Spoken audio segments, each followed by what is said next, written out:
Hello, welcome to another problem session. Today, in place of actually doing a problem that I set it up and then solving it, uh, I like to clarify a lot of concepts in rotation. Rotation probably is the most confusing thing for students who are learning physics for the first time. Because it actually involves, it is complicated. It's not just memorizing formulas, but actually thinking in three-dimensional situation. Okay, so let's start by defining these three things here. That goes under the heading of description of rotation, or just terms that you use in rotation. And then we'll learn other terms, like we're not going to do it now, but as we solve more problems, we're going to learn torque, and we're going to learn angular momentum,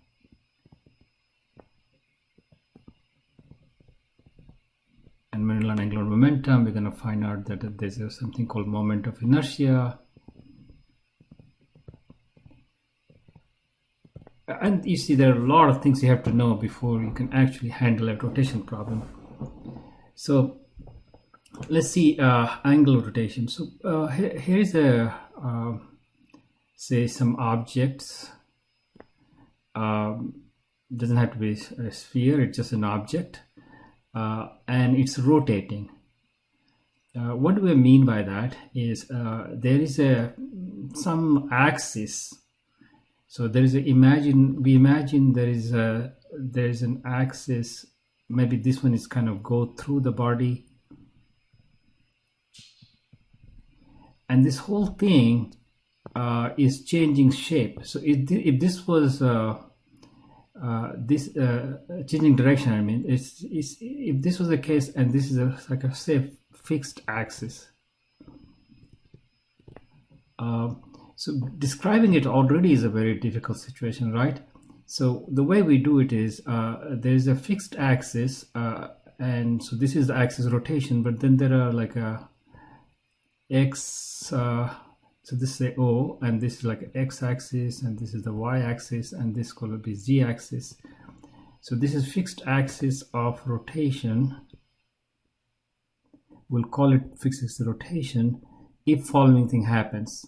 So this is the situation at t equal to 0, and then later on this whole thing is maybe is facing that way, or facing that way. So how do I say facing this way and facing that way? We attach another set of axes to the body itself.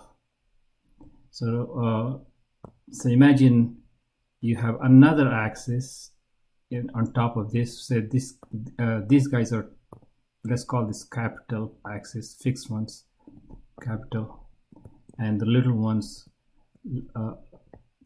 this axis, which I'm going to fix it to the bodies, I'm going to go little z. And originally maybe it was they're all together. They were in the same direction, y and z, y, x and y, x and y. So they were in the same direction as the original at t equal to 0. Now the body is moved, then we will have this body axis will, y used to be here, but y is now facing in that direction, and x is facing in that direction at t. So this is the situation at some time t. So you can see there are two types of axes we should typically require: one attached to the body and one fixed in space. So two types of axes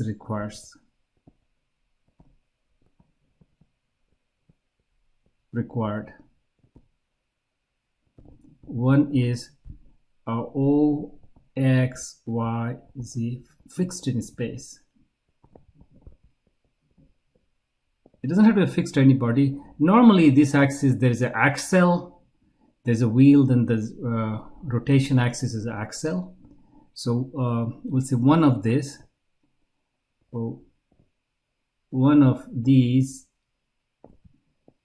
axis will be axis of rotation in all problems. Doesn't have to be, it can be arbitrary, but will be axis of about which body rotates.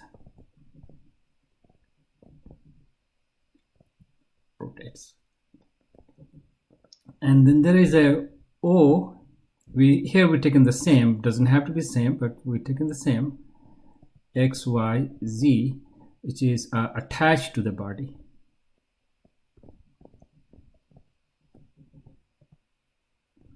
So once we've done this, and relative orientation of one with respect to the other is important. So relative orientation is easy to tell now, right? Because it can be for any shaped body, any arbitrary object.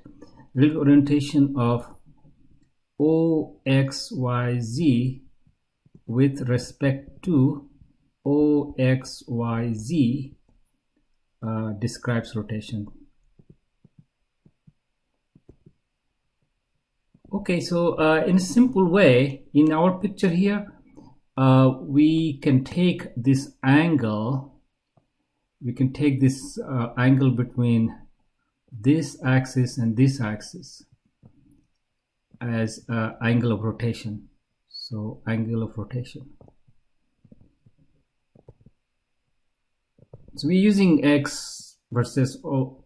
So we're using little x versus big X as an angle of rotation. We could have used as Y versus Y. It's the same as if I used Y versus Y. Same. This is a interesting thing about rotation is no matter where you place this axis in the body, all those points in the body rotate at the same angle. All bodies, all points in the rotating body have same theta, same angle of rotation. Okay, so let's see, this X used to be in this direction at time 0 and is in the direction time t. So this should be actually, we should say delta theta, because it's comparing X direction in two different directions. So this is Y at time direction and Y at time 0, right? So often you just theta, but it's actually delta theta. So angle rotation is delta theta. Okay, and it happened in let's call this instead of t, let's call it delta t. Delta t. Okay, so we can say that rotation rotated by delta theta. Now you can say it in radian or maybe radian, degrees, revolutions, etc. You can, any which way you want to say how much the angle was rotated about in that amount of time, rotated by delta theta in time duration delta t. So you can say the speed, rotation speed, will simply be delta theta over delta t, and this is as limit delta t goes to 0, right? And so this we will call it omega. omega. So this omega as a function of times, where it can be so omega at instant at t. Okay, so that's a brief recap of what the angle of rotation is, or the speed of rotation is. Now you can see it would be if I, let's see, there's a this shape object, and is rotating about so this is z, and this is x, and this is y. Say t equal to 0 is facing like that, and at a little bit later time is facing like that. It's rotating about z-axis. So this is about z-axis. So t at t, if it's rotating about the z-axis, this is if about z-axis, big z-axis. Okay, now if it's rotating about x-axis, it's going to be over there in the same amount of time, and this will be in the xz planes if rotating about x-axis. So it matters about which axis is rotating. So the axis is rotating, we can include that information, and then we have a velocity rotation. So the velocity rotation is, so velocity of rotation is delta theta over delta t, limit delta t goes to 0, and axis information, axis of rotation. So that's the velocity, and we usually write like big omega as a vector, or little omega as a vector. So this would be like in here about the z-axis will be omega k hat or omega z hat if about z-axis. Okay, so that's how the velocity rotation is. Acceleration rotation is basically how the rate at which this velocity vector changes. So that one will be very simply just the letter is alpha. So there will be this will be a vector. This will be vector. It will have the direction information. So what it will be alpha. Yeah, this is the alpha vector, and this is the omega vector.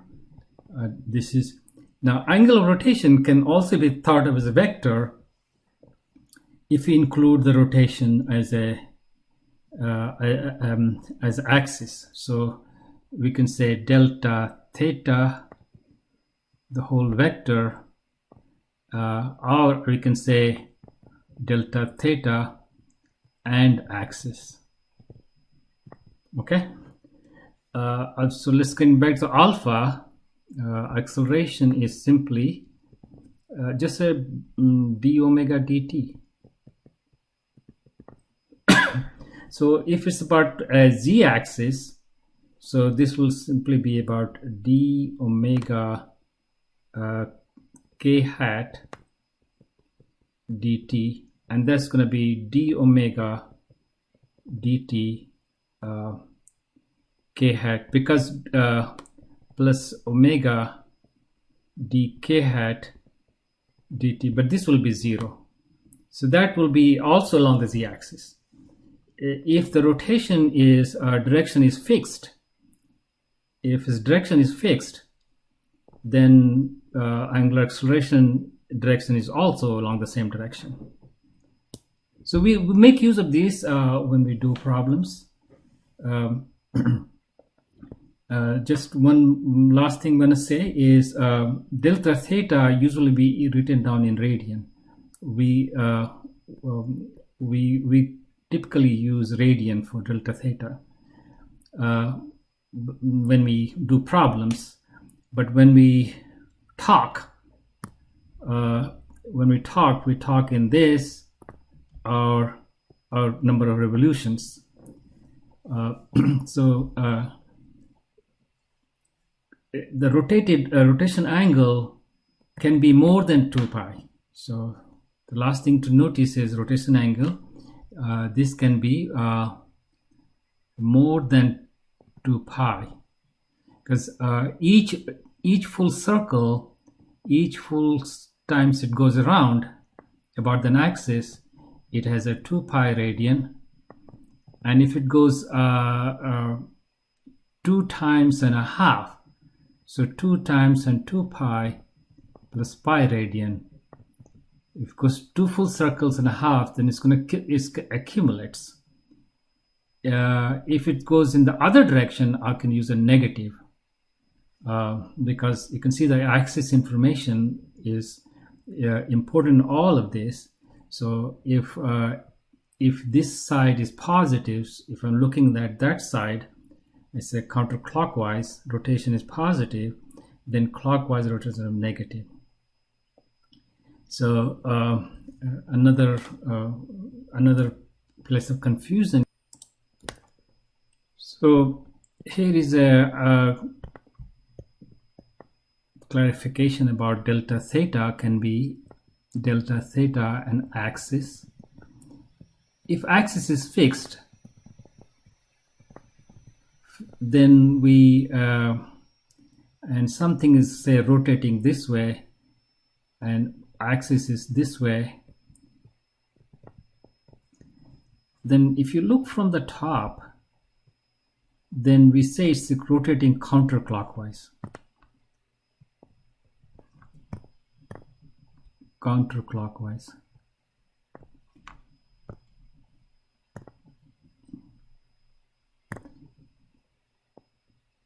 Let me getting a new pen. Counterclockwise.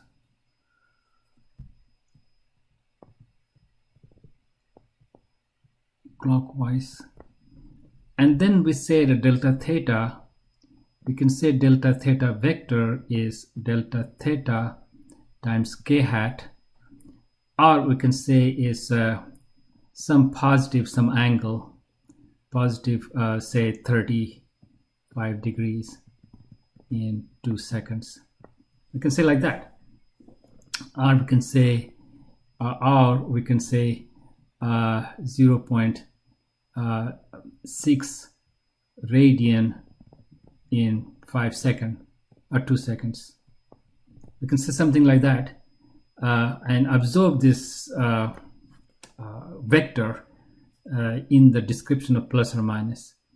So if it this is in 2 seconds counterclockwise, so that's a positive, meaning counterclockwise. We can write it or just keep it as it is, and we can, if we say it's rotating the other direction, so when we definitely it's rotating, orientation is shifting in a different direction. So if you had this axis, instead of going over that direction, it's going to go in that place, right? So if this was the little x going in that direction, it would have gone that direction in counterclockwise. Now it's going in that direction clockwise. So this same angle now would be a negative angle. So we say 35 degree clockwise, say in 2 seconds, or you can say minus 35 degrees in 2 seconds. So or you can do radian will be minus maybe 0.6 radian in 2 seconds. So beware when you're looking at it. Now if you're looking the same thing from this direction, it will be exactly opposite of what I just said. If I look from the bottom, what's clockwise from the top becomes counterclockwise from the bottom. So we have to say from which orientation we have been looking. So if I'm looking from this orientation, we say this was the axis that way. So this implies I'm looking from the positive side of this fixed axis rotation. So what I call the positive side. So this is looking from this side is implied. Okay, I think it's enough for an introduction and little mini lecture on the description rotation. Next we would be just solving problems. I'm not going to redo these things, and I'll see you in another video. Bye.